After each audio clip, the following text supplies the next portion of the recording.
Mas como funciona a justiça de Deus? É isso que nós precisamos entender. Porque muitas vezes aquilo que nós consideramos como injustiça, na verdade, não é injustiça. Nós só estamos colhendo o resultado daquilo que nós mesmos provocamos. E a Bíblia nos ensina isso, dizendo o seguinte, lá no livro de Romanos, no capítulo 3, no versículo 5, diz assim: e se a nossa injustiça for a causa da justiça de Deus, que diremos? Porventura, será Deus injusto, trazendo ira sobre nós? Fala como homem. Ou seja, ele está dizendo aqui, e se a injustiça que nós estamos enfrentando for o caso da justiça de Deus? Se aquilo é justo? Porque se você parar para analisar, a maioria das coisas que as pessoas consideram como injustiça, na verdade aquilo é só o pago, é só a retribuição daquilo que ela tem plantado, daquilo que elas têm plantado. Você vê, por exemplo, muitas vezes a pessoa reclamando: poxa, que injustiça no meu trabalho, fui mandado embora, fizeram uma injustiça comigo. Só que aí você vai ver a postura profissional da pessoa. É uma pessoa sem compromisso, é uma pessoa que fazia as coisas de qualquer maneira, não tinha responsabilidade com o trabalho, não entregava aquilo que foi combinado, aquilo que está no contrato. E é natural que a demissão, ela vai vir por consequência disso. Isso é um fato, cedo ou tarde a demissão iria chegar. Então isso não é injustiça, isso é apenas uma consequência da postura profissional dela. E a mesma coisa se aplica também para todas as demais áreas da vida. Se o sujeito, por exemplo, ele trai a esposa e o casamento vem a acabar, ele pode considerar que o fato do casamento ter acabado foi uma injustiça? Claro que não. Por quê? Porque ele plantou para aquilo, ele cooperou para aquilo. Então a maioria das coisas que as pessoas consideram que é injustiça é aos olhos delas. Por quê? Porque nós sempre vamos puxar a sardinha para o nosso lado. Sempre vamos fazer isso. E o problema é o seguinte, que quando a pessoa ela se coloca do lado da vítima, quando ela entra na vitimização, quando ela se considera como a parte mais frágil, mais fraca, você pode ver que há pessoas que ela sempre está se colocando no lugar de vítima, com esse espírito de coitadismo, querendo que as pessoas tenham pena dela. E isso é um erro, porque geralmente você está passando por uma situação que aos seus olhos aquilo é injusto. Aí sempre vai ter alguém para dizer para você assim: poxa, fulana, coitada de você, poxa, estou com uma dó de você, eu não acho certo o que fizeram com você. E aí o que acontece na maioria das vezes? Você recebe aquela palavra e aí você se coloca mesmo numa posição de vítima, porque você fala assim: está vendo, eu tenho razão, todo mundo está vendo o que fizeram comigo. E quando você se coloca numa condição de vítima, o que você faz? Você não faz nada, porque você fica ali esperando consolo, palavras de consolo, mas você não tem ação, você não tem reação, porque você não se autorresponsabiliza por aquele resultado. E todas as vezes que a gente não se autorresponsabiliza por algo, nós não conseguimos mudar aquilo. Porque nós acreditamos que aquilo não é de competência nossa, que aquilo não é o nosso dever, não é a nossa obrigação. Aí nós terceirizamos a culpa para outro. Você pode ver o que você mais vai ouvir são pessoas dizendo: olha, eu estou nessa situação financeira porque fulano fez isso comigo. Olha, a minha vida hoje está desse jeito porque os meus pais. Olha, a minha vida está assim porque fulano fez isso comigo. As pessoas estão sempre buscando alguém para responsabilizar pelo estado atual que ela está vivendo. Só que existem casos em que você sofreu, existem casos em que você foi prejudicado por causa de uma terceira pessoa. Claro que sim, porque a injustiça existe. Tem pessoas agora que estão desempregadas porque sofreu uma injustiça, sofreu uma acusação, levantaram contra ela uma calúnia. Tem pessoas hoje que estão vivendo financeiramente mal porque elas foram roubadas, elas foram vítimas de uma fraude. Então existem situações, sim, em que a pessoa está vivendo aquela situação porque foi provocado por alguém que a injustiçou, lesou, prejudicou ela. Só que mesmo nesses casos em que alguém tenha nos prejudicado, se eu me colocar na posição de vítima, eu não mudo essa situação. Porque eu sempre vou ficar esperando que a mudança venha de fora. E não vai, ela tem que acontecer primeiro em mim.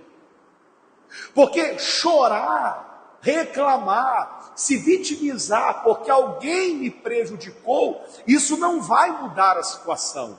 Mas o que vai mudar a situação é eu disser assim: olha, tudo bem, fulano me prejudicou, eu estou aqui, eu estou mal, olha só a situação, olha como é que eu estou, olha o que fizeram comigo. Só que se eu ficar aqui chorando, a situação não vai mudar. Eu preciso agir, eu preciso tomar posição, eu preciso fazer alguma coisa, eu preciso me levantar, eu preciso me recompor, eu preciso enxugar as minhas lágrimas, eu preciso voltar ao meu estado normal, eu preciso ter resiliência. Porque se a pessoa se entregar àquilo que fizeram com ela, ela vai continuar sofrendo. Agora, se eu estou sendo injustiçado, como que eu devo agir? A base do trono de Deus é a justiça. Deus odeia a injustiça. Então, todas as vezes que você está passando por uma injustiça, geralmente é comum a gente falar com as pessoas. Em alguns casos, dependendo da situação, a pessoa recorre à justiça do homem. Ela recorre à justiça do homem. Por exemplo, a pessoa trabalhou numa empresa e ela pensa que o que ela recebeu não foi justo, e ela tem como provar isso, então ela busca a justiça, ela abre um processo e ela vai para a justiça lutar por aquilo. Só que existem situações, injustiças que nós enfrentamos, que o homem não pode resolver. Situações, inclusive, que você não pode provar. Fica o dito pelo não dito. A pessoa levantou algo contra você, e agora? Como é que eu faço? Levantaram contra mim uma calúnia, uma difamação, me prejudicaram, eu não tenho como provar, é a minha palavra contra a palavra daquela pessoa, e agora, como é que eu faço? Como é que eu ajo? E aí muitas pessoas agem de que maneira? Buscando pessoas para falar das suas injustiças. Você pode ver que a maioria das pessoas que você tem contato, elas estão sempre reclamando de alguma coisa, é no ponto de ônibus, é na farmácia, é na padaria, é no trabalho, é na rua. Você sempre vai encontrar alguém para despejar ali as suas injustiças. Só que qual é o grande problema? É que na maioria das vezes, nós falamos com pessoas que não podem resolver o que nós estamos vivendo. Então o que eu tenho que fazer? Pegar a minha injustiça e trazê-la para o tribunal de Deus. Ou seja, trazer as minhas injustiças para Deus. E aí vem a pergunta, mas pastor, como fazer isso?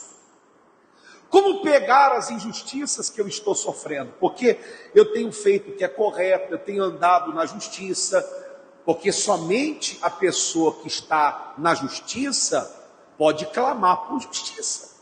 Se eu sou injusto, desonesto, estou fazendo tudo errado, como é que eu vou clamar a Deus por justiça? Nós temos que ser inteligentes, usar uma fé sábia, uma fé inteligente, não uma fé emotiva. Às vezes, por exemplo, nós atendemos muitas pessoas. Às vezes acontece de chegar alguém e dizer assim, pastor, ora pelo meu filho está preso, ora por ele, para ele sair de lá da prisão. A primeira coisa que eu pergunto é, o que ele fez? Estou certo ou estou errado? Não faz sentido, eu tenho que falar a verdade. Aí a pessoa fala, o senhor pode orar? Eu posso. Mas só pode orar para ele sair? O que ele fez? Aí ele matou uma pessoa. Não, então ele vai pagar pelo crime que ele cometeu. Eu vou orar para que a palavra de Deus alcance ele lá dentro e ele saia de lá transformado, um novo homem regenerado. Ele vai sair de lá perdoado, lavado, ele vai sair de lá com uma outra consciência, ele vai sair de lá um novo homem. Mas orar para que ele não colha o que ele plantou, isso aos olhos de Deus é injustiça. Por isso, se você está vivendo na injustiça, se há uma situação injusta, e você de repente diz assim, pastor, ora aqui para Deus fazer justiça. Não tem oração de pastor nenhum que vai fazer Deus fazer justiça, se você está vivendo na injustiça. É como orar a Deus para tirar o marido dos outros. Como é que Deus ouve uma oração dessa? É como eu orar para Deus prejudicar alguém. Não existe, essa oração não existe. Para Deus, esta oração não existe. Por quê? Porque Deus só vai ouvir se houver o quê? A prática da justiça. Então, quando você está vivendo com justiça, dentro da justiça, da vontade de Deus, e você está sendo injustiçado por alguém, a Bíblia diz, bem-aventurados, felizes, aqueles que sofrem perseguições por causa da justiça. Sabe quando você é prejudicado porque você é justo? Sabe quando você é prejudicado porque você falou a verdade? Sabe quando você é prejudicado porque alguém se levantou sem razão? Bem-aventurado, feliz é você. Porque bem-aventurados são aqueles que têm fome e sede de justiça, porque serão fartos. Deus farta de justiça aqueles que têm fome e sede dela, aqueles que têm senso de justiça, aqueles que são imparciais, ou seja, não escolhem os seus. Porque tem pessoas que querem a justiça aplicada só quando é para o outro. Quando é para ela e vai trazer prejuízo, ela não quer não. Então ela não está sendo imparcial. Não, ela não está sendo imparcial, ela está sendo parcial. Quer dizer, a justiça que me beneficia, eu quero. A justiça que me prejudica, eu não quero. E justiça é justiça. Eu tenho que ser imparcial. Eu não posso escolher os meus. Eu não posso, eu tenho que ser justo. O que é correto, é correto. A pessoa que é de Deus é assim. Se você trabalha numa empresa, por exemplo, e está lá o seu filho cometeu algo errado, trabalha na mesma empresa que você, roubou a empresa, chegou ao teu conhecimento, é teu filho, mas você, como uma pessoa justa, você fala: olha, ou você vai lá e fala a verdade, ou eu vou falar. Você vê que hoje você vê muitos adolescentes, muitos filhos perdidos por causa disso, porque não há justiça por parte dos pais, que passam a mão na cabeça. Porque quando o pai é justo, se o filho sai de casa e ele chega com um celular na mão diferente, o pai fala assim: de quem é esse celular? Aonde você pegou? Ah, eu peguei lá. Você vai devolver isso. Ali ele logo aprende o quê? Poxa, olha minha mãe é correta, meu pai é justo. Agora, se o filho está ali, e ele se apropria de algo que não é dele, e por ele ser filho, o pai faz vista grossa e passa a mão na cabeça, o que você acha que ele vai virar? Um criminoso. Por quê? Porque não está havendo imparcialidade no julgar. Não está havendo. Então a justiça, ela tem que ser aplicada, seja para me beneficiar ou não. Porque se eu estou na injustiça, eu vou colher. Mas se eu estou na justiça, eu também vou colher. E a Bíblia diz que quando nós estamos passando por essa injustiça, a forma de apresentarmos essa injustiça a Deus é por meio da oração. Jesus, ele ensinando sobre o dever de orar sempre e nunca, jamais esmorecer, ensinando sobre o dever de orar sempre, ele conta sobre a parábola de uma viúva e um juiz iníquo, que não temia Deus, nem respeitava homem algum, era ruim, desonesto, injusto, corrupto, mas aquela mulher todo dia ia na porta da casa dele e dizia: julga minha causa contra o meu adversário. A Bíblia diz que por um tempo ele não quis atender, mas pela persistência dela, ele julgou a causa dela. E Jesus disse: ele que era injusto, julgou a causa dela pela persistência dela, não fará Deus justiça aos seus escolhidos, que a ele clama de dia e de noite, embora pareça demorado em defendê-los? Digo-vos que depressa lhes fará justiça.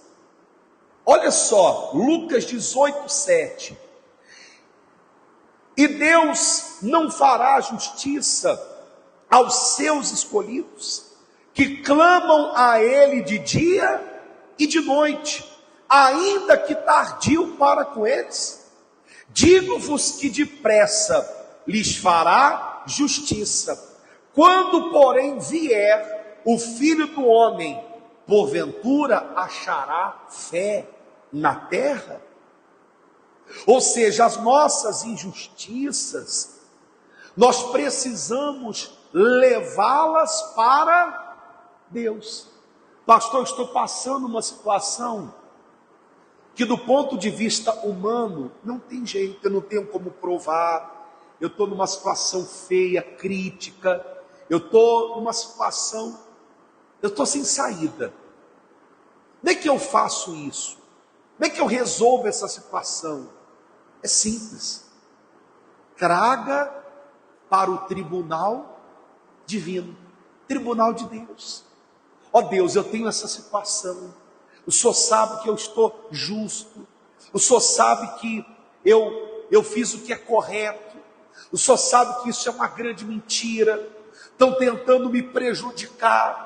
Mas o Senhor está vendo isso. Eu confio no Senhor. A minha confiança está em Ti. Se eu tiver que passar por isso, que eu passe, mas me guarde, me sustenta. Mas se possível, meu Deus, me livra dessa situação. Estenda o teu martelo e faça o quê? Justiça. Porque a única justiça que eu posso esperar e contar é com a justiça do Senhor. Amém? Fique em pé, por favor. Nós vamos orar, nós vamos falar com Deus. Fique em pé, por gentileza.